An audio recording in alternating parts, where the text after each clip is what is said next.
Marcus Stone stood at the window of his office on the 60th floor, watching the flying cars move through the sky like tiny lights. The year was 2157, and Earth looked nothing like it did 200 years ago. Buildings reached into the clouds, and people traveled between planets as easily as they once traveled between cities. But none of that mattered to Marcus right now. His son needed help, and he had no idea what to do. Danny was 8 years old and had been born with something the doctors called neural pathway disorder. It made him different from other children. He could not walk without help, and he rarely spoke to anyone. Most people looked at Danny and saw only what was wrong with him. They saw the wheelchair, the quiet voice, and the way he seemed to live in his own world. Marcus had tried everything, the best doctors, the most expensive treatments, robots designed to help children like Danny. Nothing worked. 3 months ago, Danny's mother died in a shuttle crash while traveling to Mars for business. Linda had been the only person who truly understood their son. She knew how to make Danny smile, how to get him to eat when he refused food, and how to calm him when he became upset. Now she was gone, and Marcus felt lost. Marcus owned Stone Neural Technologies, the biggest company on Earth that made brain enhancement devices. People from all over the galaxy bought his products to make themselves smarter, faster, or stronger. He was one of the richest men alive, but his money could not fix his son or bring back his wife. He turned away from the window and looked at his desk computer. 47 people had applied for the job of caring for Danny. Most wanted the position because Marcus paid more money than any other family on Earth. Others seemed afraid when they learned about Danny's condition. Some asked too many questions about the boy's medical problems. None of them felt right. Marcus had interviewed 15 people in the past week. A woman named Dr. Helen Carter had impressive credentials, but spoke about Danny like he was a broken machine that needed fixing. A man called Professor John Davis kept talking about experimental treatments that might help Danny walk normally. Another woman, Nancy Brown, seemed nice enough but clearly wanted the job only for the money. The office door opened and Marcus's assistant Peter walked in. "Sir, the last applicant is here for her interview. Her name is Grace Williams." Marcus nodded. "Send her in, let's get this over with." Grace Williams entered the office, and Marcus immediately noticed she was different from the others. She was a tall black woman in her 30s with kind eyes and a warm smile. She wore simple clothes, a blue dress and comfortable shoes. Not the expensive suits the other applicants had worn. She looked around the office but did not seem impressed by the luxury like the others had been. "Mr. Stone," she said, walking forward to shake his hand. "Thank you for meeting with me. Please sit down," Marcus said, pointing to the chair across from his desk. "Tell me about yourself." Grace sat down and folded her hands in her lap. "I worked as a teacher for 10 years, specializing in children with special needs. I also studied xenobiology, that's the science of alien life forms, at the university. I lost my teaching job 6 months ago when the government changed the rules about alien contact protocols. Many of us who studied alien species found ourselves without work." Marcus frowned. "So, you have no direct experience as a private caregiver?" "That's correct," Grace said honestly. "But I've worked with hundreds of children who needed extra care and attention. I've seen kids who couldn't speak learn to communicate in their own ways. I've watched children who couldn't walk find other ways to explore the world around them. Every child is unique, Mr. Stone. Every child has their own gifts." "Gifts?" Marcus repeated.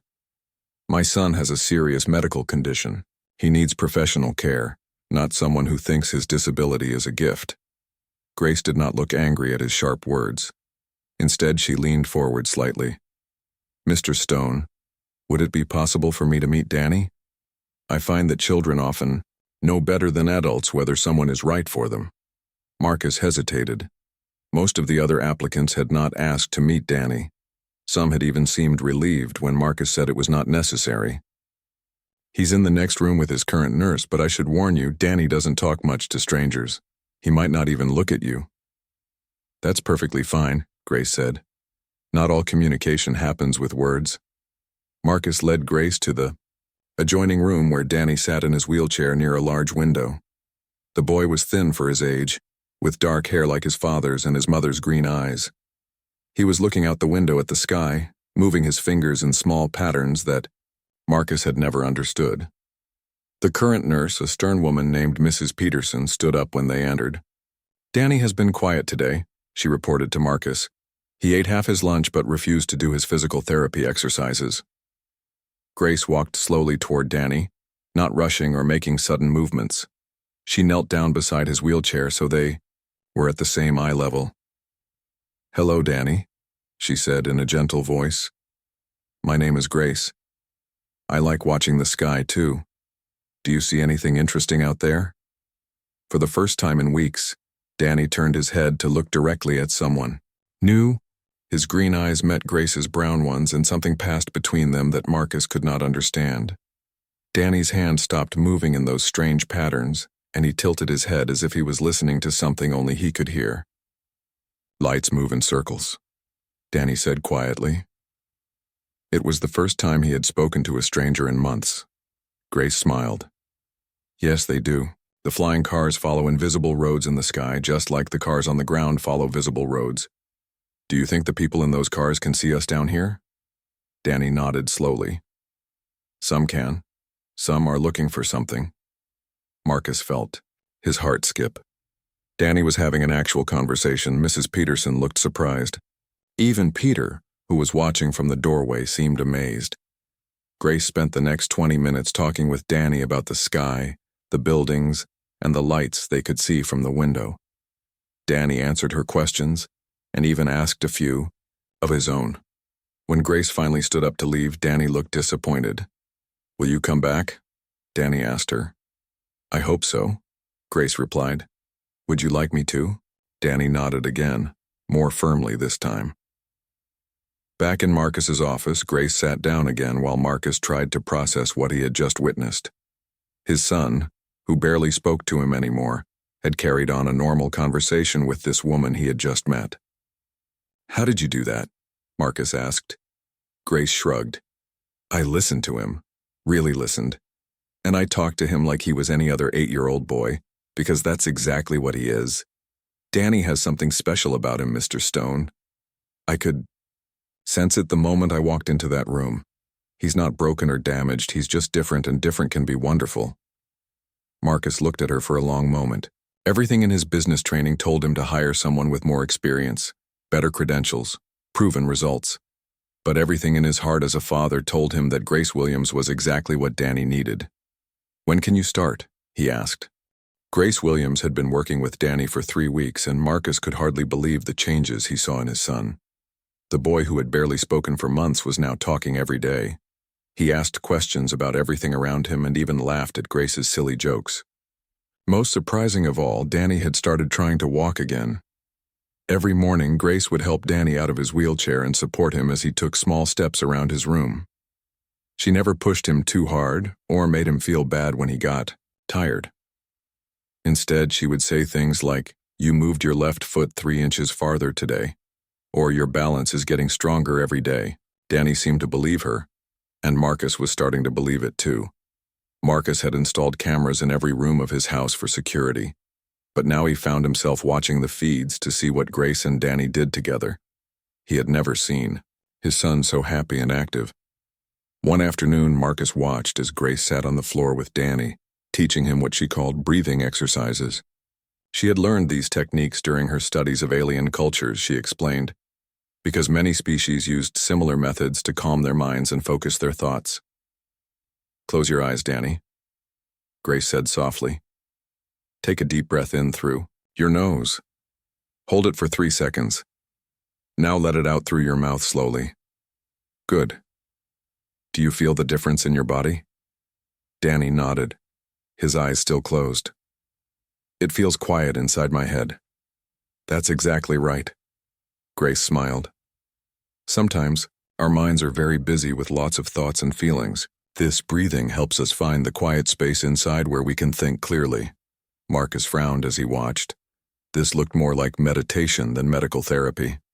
He had paid for trained professionals to work with Danny, but none of their scientific methods had helped his son as much as Grace's simple techniques.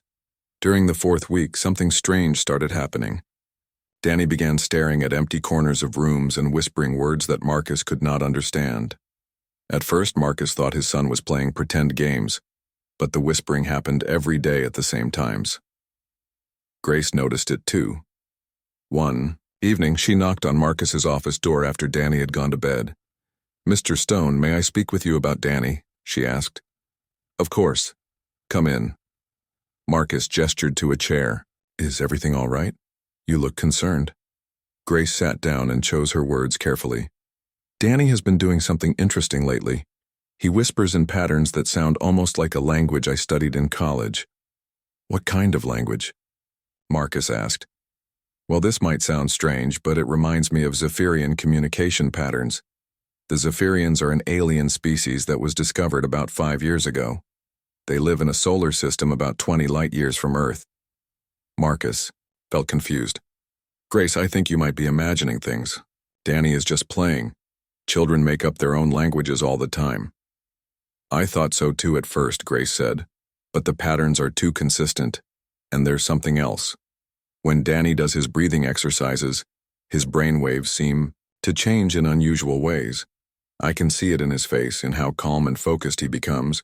It's like he's connecting to something." "Connecting to what?" Marcus asked, though he was not sure he wanted to hear the answer. "I don't know yet," Grace admitted. "But I think Danny's condition might not be what the doctors think it is. What if his brain doesn't work differently because something is wrong? What if it works differently because it's supposed to?" Marcus stood up and walked to his window. The idea that his son's disability might be something else entirely was hard to accept. He had spent years trying to find ways to make Danny normal. The thought that Danny might already be exactly as he should be was both wonderful and terrifying. "Grace, I appreciate everything you've done for Danny. He's happier than I've seen him since his mother died. But I think you're reading too much into his behavior. He's just a little boy with a medical condition." Grace nodded, but Marcus could see she was not convinced. "Of course, Mr. Stone. I understand your concerns. But would you mind if I continued to pay attention to these patterns? I promise I won't do anything that might upset Danny or interfere with his progress." "Fine," Marcus agreed. "But please don't fill his head with ideas about aliens or special powers. He's been through enough already." The next week, Grace began keeping a notebook where she wrote down everything Danny whispered and when he did it. She also noted what was happening around him at those times. Was he tired?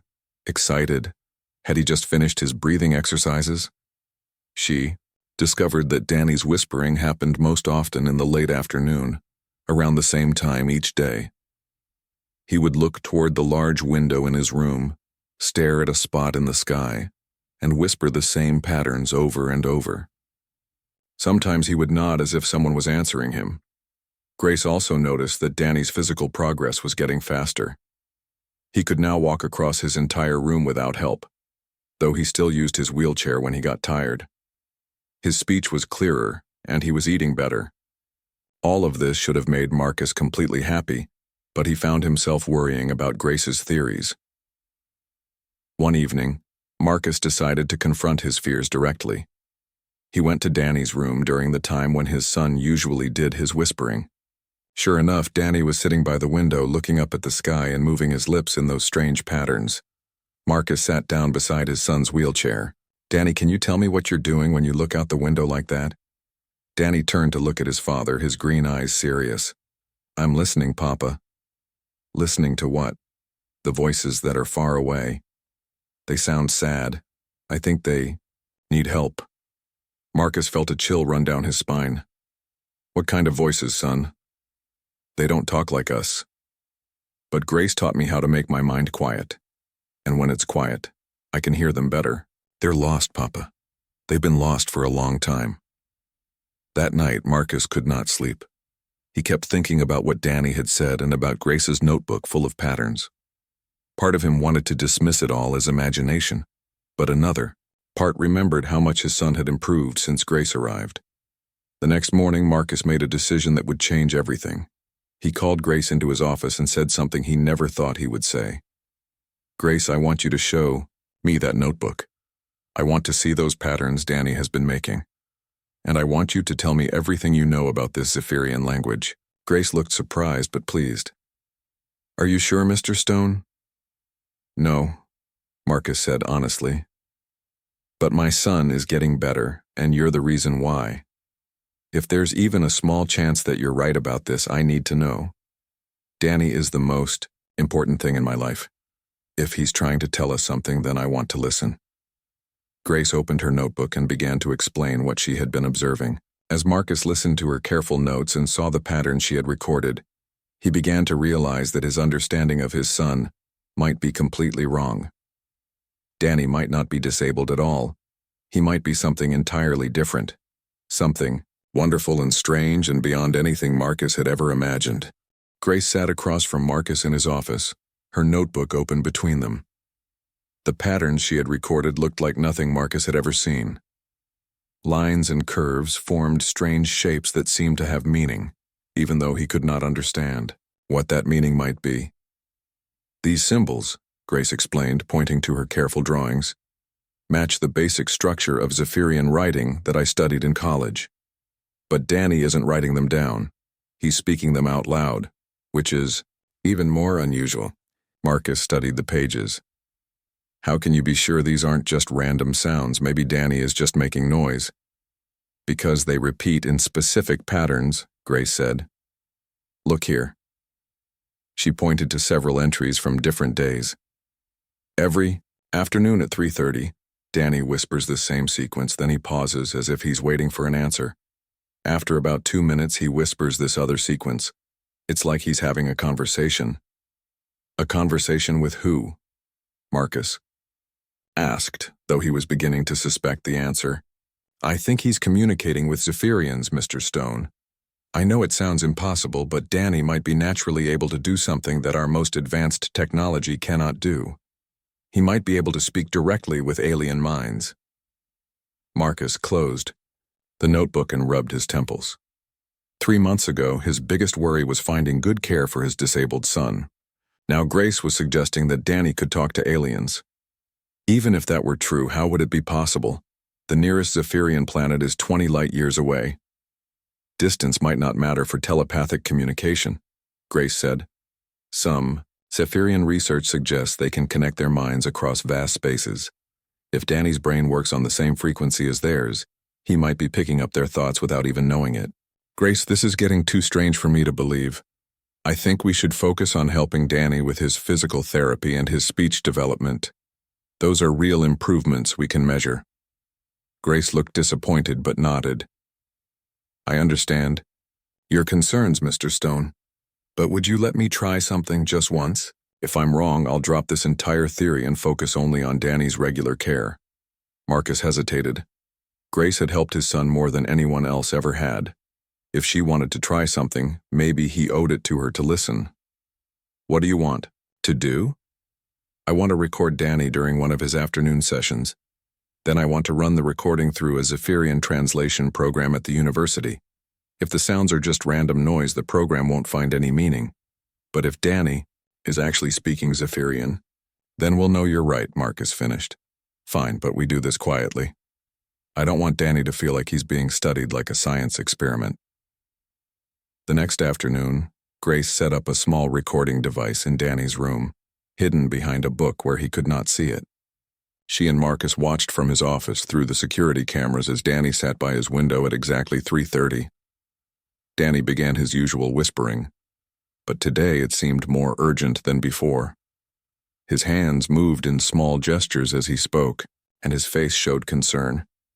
After his usual pause, he whispered again, but this time his voice sounded almost pleading. He looks upset, Marcus observed. More upset than usual. Yes, Grace agreed. Whatever he's hearing, it's not good news. They watched for 20 minutes as Danny continued his strange conversation. Finally, the boy slumped in his wheelchair, looking exhausted and sad. Grace turned off the recording device and went to comfort him. Danny, are you all right? She asked, kneeling beside his chair. They're scared, Grace, Danny said, tears in his eyes.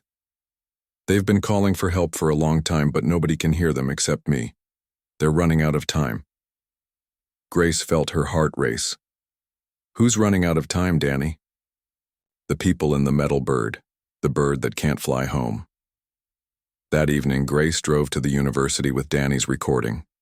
Her former colleague, Dr. Lisa Park, still worked in the xenobiology department and had access to the Zephyrian translation computers. "Grace, good to see you," Dr. Park said when Grace arrived at the lab. "What brings you here so late?" "I need a favor, Lisa. I have an audio recording that might contain Zephyrian speech patterns. Can you run it through the translation system, Dr.?" Park looked curious but agreed. She loaded the recording into the computer and started the analysis program. For several minutes, they watched as the computer broke down the sounds into patterns and compared them to known Zephyrian communication structures. Suddenly, the screen filled with text. Dr. Park stared at the results, then looked at Grace with wide eyes. "Grace, where did you get this recording? This is fluent Zephyrian speech, not just basic words, but complex sentences with proper grammar and emotional context." Grace felt her hands shake as she read the translation on the screen. The words made her heart sink. "Emergency transmission, exploration vessel Crystal Wing to any receiving station. We are stranded in asteroid field near third planet of Sol system. Navigation systems destroyed by collision. Life support failing. 17 crew members aboard. We have been transmitting distress signals for 63 local days. Please respond. We do not have much time remaining." The second part of the recording was even more desperate. "This is Commander Zara Winsky of Crystal Wing. If anyone can hear this message, please help us. We came to your system in peace to establish communication with Earth humans. Our mission has failed. We will die here unless someone responds. Please, if there is anyone listening, we need immediate rescue." Dr. Park turned to Grace with amazement. "Whoever recorded this is speaking for a Zephyrian ship that's been lost in our solar system for over 2 months. Grace, how is this possible? How did you get this recording?" Grace sat down heavily in a chair. Everything she had suspected about Danny was true, but the reality was more serious than she had imagined. Danny was not just communicating with random Zephyrians on a distant planet. He was the only person on Earth who could hear the desperate cries for help from aliens who were dying in space near their own world. "Lisa, I need you to help me find out exactly where this ship is located, and I need you to promise me you won't tell anyone else about this recording until I figure out what to do." "Grace, if there are aliens in distress in our solar system, we need to contact the government immediately. This is bigger than both of us." "I know," Grace said. "But the person who made this recording is an 8-year-old boy. If the government finds out about his abilities, they'll take him away from his family and treat him like a weapon or a tool. I need time to figure out how to handle this properly." Dr. Park agreed to help locate the ship and keep the secret, but she warned Grace that time was running out. According to the translation, the Zephyrian life support systems were failing fast. Grace drove home through the night, her mind racing with the weight of what she had discovered. Danny was humanity's first contact with an alien species, but he was also the only hope for 17 beings who were slowly dying in the cold darkness of space. When she arrived at Marcus's house, she found him waiting for her in his office. "Well," he asked, "what did you find out?" Grace took a deep breath and told him everything. She showed him the translation, explained about the stranded ship, and described the impossible choice they now faced. Marcus listened in silence until she finished. Then he walked to his window and stared out at the night sky, knowing that somewhere up there alien beings were counting down their final hours. "My son can save them," he said quietly. "Yes," Grace replied, "but only if we're willing to risk everything to help him do it." Marcus stood at his window for a long time, looking up at the stars. Somewhere in the darkness above, 17 alien beings were waiting to die. His 8-year-old son was the only person on Earth who could save them. The weight of that knowledge felt heavier than anything Marcus had ever carried. "What happens if we tell the government?" he asked Grace without turning around. Grace sat down in the chair behind him. "They'll take Danny away from you. The military will want to study him, to understand how his brain works. Scientists will run tests on him for months, maybe years. He'll become the most important person on Earth, but he won't be your son anymore. He'll belong to everyone. And if we don't tell them, then those 17 Zephyrians will die, and we'll have to live with knowing we could have saved them." Marcus turned to face her. There has to be another way. What if we contact the Space Rescue Services directly? Tell them where the ship is without explaining how we know. Your friend Dr. Park is already trying to pinpoint the exact location, using the information from Danny's translation, Grace said. But even if we find the ship, convincing the rescue services to launch a mission will take time. They'll want to know how we got the information. They'll ask questions we can't answer. Without revealing Danny's abilities, Marcus walked to his desk and activated his computer. As the owner of the largest neural technology company on Earth, he had contacts throughout the government and military. He could make things happen quickly if he chose to. There might be a third option, he said slowly. What if I use my own resources? I have 3 private space vessels that I use for business trips to the Moon and Mars. They're not military ships, but they're equipped for emergency rescues. Grace looked hopeful, for the first time that evening. Could you launch a rescue mission without involving the government? Maybe. But I'd need Danny's help to communicate with the aliens during the rescue. They'll be frightened and confused. If my crew can't talk to them, the rescue could fail. Danny would want to help, Grace said. He's been upset about their situation for weeks, but Marcus, taking him into space would be dangerous. And once we save those aliens, everyone will want to know how we found them. Marcus thought about his son, sleeping peacefully upstairs, unaware that the fate of 17 beings rested in his small hands. Danny had been through so much already. His mother's death, his medical condition, years of treatments that didn't work. Now Marcus was considering putting his son at the center of humanity's first alien rescue mission. Let me talk to Danny, Marcus said. He deserves to know what's happening. If we're going to ask him to help save lives, he should understand what that means. The next morning, Marcus and Grace sat with Danny in his room. They explained everything in simple terms that an 8-year-old could understand.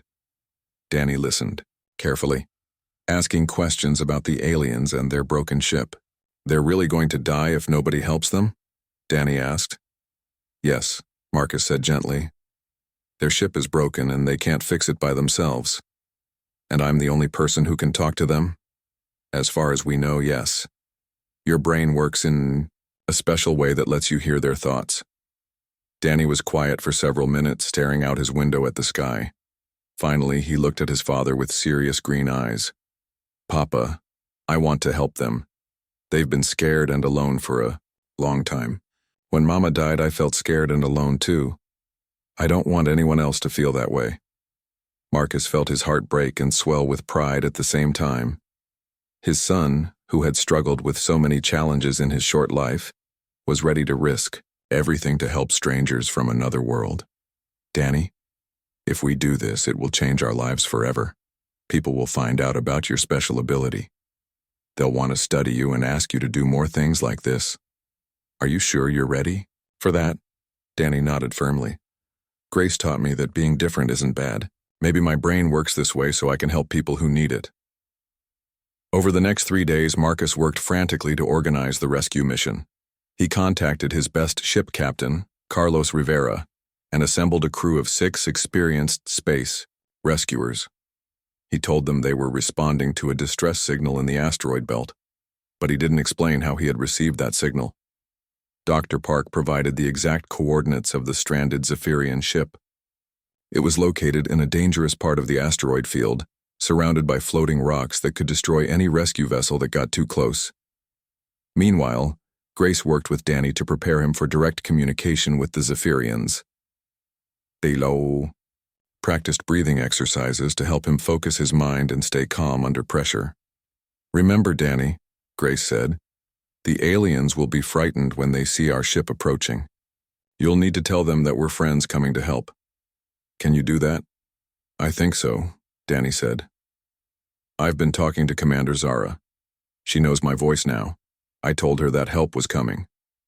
You've been talking to her? Marcus asked, surprised. Every day. I told her not to give up hope. I promised her that Papa would find a way to save them. Marcus felt a wave of emotion wash over him. His son had been comforting dying aliens, while Marcus struggled with the decision of whether to help them. Danny had never doubted that his father would do the right thing.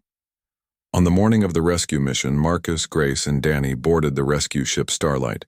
Captain Rivera was surprised to see a child on such a dangerous mission, but Marcus had paid him enough money to ask no questions. As they flew toward the asteroid belt, Danny sat by a window whispering in Zephyrian to the stranded aliens. His face was calm and focused, but Marcus could see the determination in his young features. "They're very weak now," Danny reported. "Commander Zara says 3 of her people have already stopped breathing. The others don't have much time left." "Captain." Rivera pushed the ship's engines to maximum speed. They reached the asteroid field in record time, but navigating through the floating rocks to reach the alien vessel was treacherous work. "There it is," Captain Rivera announced, pointing to a strange silver ship caught between 2 large asteroids. The Zephyrian vessel looked nothing like human ships. It was organic in shape, like a giant seashell, with smooth curves instead of straight lines. Damage was visible along one side where it had collided with an asteroid. "Danny, can you tell them we're here?" Marcus asked. Danny closed his eyes and whispered in Zephyrian. A moment later, lights began flashing on the alien ship in a pattern that looked like a greeting. "Commander Zara says they're ready for rescue," Danny translated. "But she's worried. She says humans and Zephyrians breathe different air. Their people might die if they come onto our ship." Marcus had anticipated this problem. His rescue ship was equipped with portable atmosphere chambers that could support different types of alien life. Over the next 2 hours, the rescue crew carefully transported all 14 surviving Zephyrians from their damaged ship to the safety of the Starlight. Danny served as translator throughout the entire operation, helping the frightened aliens understand what was happening and keeping them calm.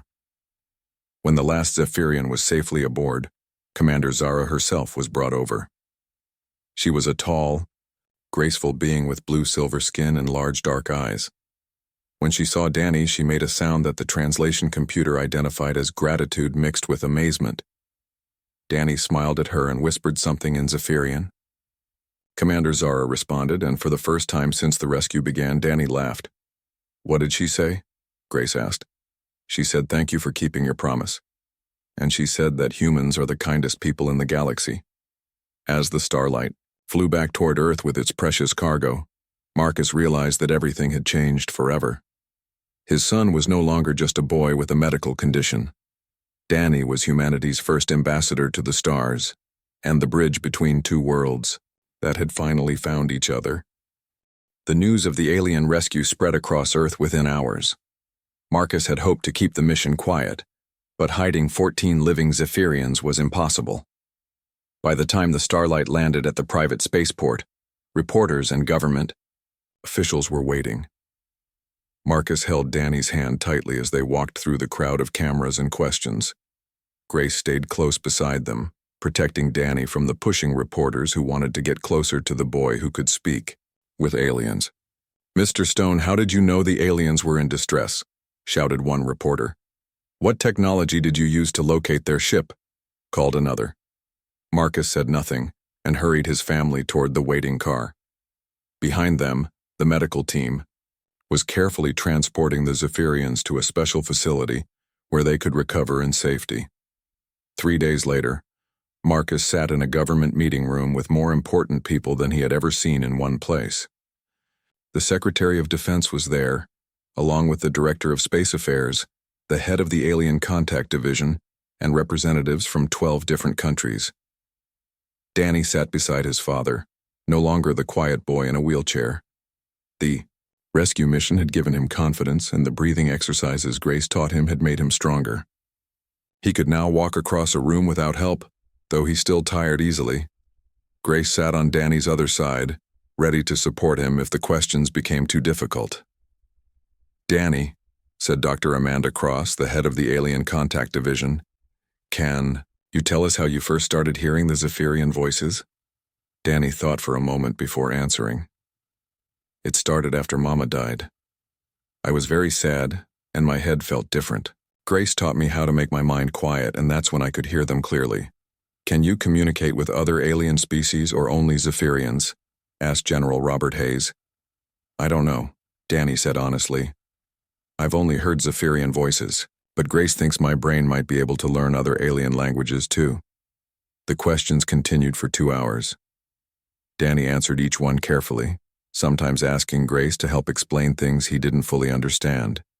Marcus watched his son handle the pressure with amazing maturity. Finally, Dr. Cross asked the question Marcus had been dreading. "Danny, we would like you to come work with us. We could teach you more about alien communication and help you develop your abilities. You would be the most important person in our space program." Danny looked at his father, then at Grace, then back at Dr. Cross. "Would I still live with Papa and Grace?" "Well, you would need to stay at our research facility most of the time. You could visit your family on weekends." "No," Danny said firmly. "I want to help people, but I want to stay with my family. They take care of me." Marcus felt proud of his son's response, but he knew the government wouldn't give up easily. Over the next week, officials tried to convince Marcus to let Danny join their program. They offered money, honors, and promises that Danny would be treated. Well, Marcus refused every offer. "My son is 8 years old," Marcus told them. "He needs his family, his home, and his normal life. If you want his help, you'll have to find a way to work with us." Meanwhile, the rescued Zephyrians were recovering in the medical facility. Commander Zara asked to speak with Danny every day, and through these conversations, something wonderful began to happen. The Zephyrians had come to Earth not to invade or conquer, but to make friends. Their people had been watching human space exploration for years, impressed by humanity's curiosity and determination. They wanted to share knowledge and learn from each other. "Commander Zara says her people want to teach us about their technology," Danny told Marcus one evening. "They can show us how to travel faster between planets and how to grow food in space. But they also want to learn about human feelings and art and music." "What do you mean, human feelings?" Grace asked. Danny smiled. "Zephyrians think with their minds, but humans think with their hearts too. Commander Zara says that makes us special. She says humans feel love and hope and sadness in ways that help us understand other people. That's why I could hear their voices when no one else could." This conversation gave Marcus an idea. Instead of sending Danny to work for the government, what if they created something new? Something that would let Danny use his abilities while staying with his family. Marcus proposed the creation of the Human Alien Communication Institute, with Grace as the director and Danny as the first student ambassador. The institute would be located near Marcus's home, and Danny would work there part-time while continuing his regular education. The government agreed to fund the institute, and within 6 months it was operational. Danny worked with the Zephyrians 3 days a week, helping to establish communication protocols and cultural exchange programs. More importantly, Danny was not alone anymore. During his work with the Zephyrians, 3 other children were discovered, who had similar abilities. A 12-year-old girl named Emma could hear voices from a distant planet called Kepler 438b. A 10-year-old boy named Alex seemed to receive signals from robot explorers in other galaxies. A 9-year-old girl named Lily could sense the emotions of alien plants on terraformed worlds. All of these children had been labeled as disabled or different by doctors who didn't understand their gifts. Now they came to study with Grace and Danny, learning to develop their abilities while living normal lives with their families. The institute became a bridge between Earth and dozens of alien civilizations. Danny, who had once been seen as a boy who couldn't walk or talk properly, became the teacher who showed other children how to communicate across the stars. Marcus often watched his son working with the other children, helping them understand their abilities and giving them confidence. Danny's wheelchair sat unused in the corner of his room now. The boy who had once whispered to empty air now spoke confidently with beings from across the galaxy. 6 months after the rescue, Marcus stood in his office window, looking up at the night sky. But now he wasn't alone. Commander Zara stood beside him, her blue-silver skin gleaming in the lamplight. "Your son changed everything," she said in perfect English, which Danny had taught her. "Before we met humans, we thought intelligence was only about logic and knowledge. Danny showed us that wisdom comes from caring about others." "He taught me the same thing," Marcus replied. "I spent years trying to fix what I thought was wrong with him. I never realized he was already perfect." In the next room, Danny was reading a bedtime story to 3-year-old Zephyrian named Kite, who had been born during the rescue mission. The alien child didn't understand all the English words, but she understood the love in Danny's voice.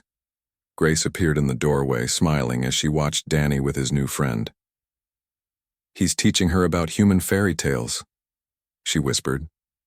"She's the first Zephyrian to hear the story of Cinderella."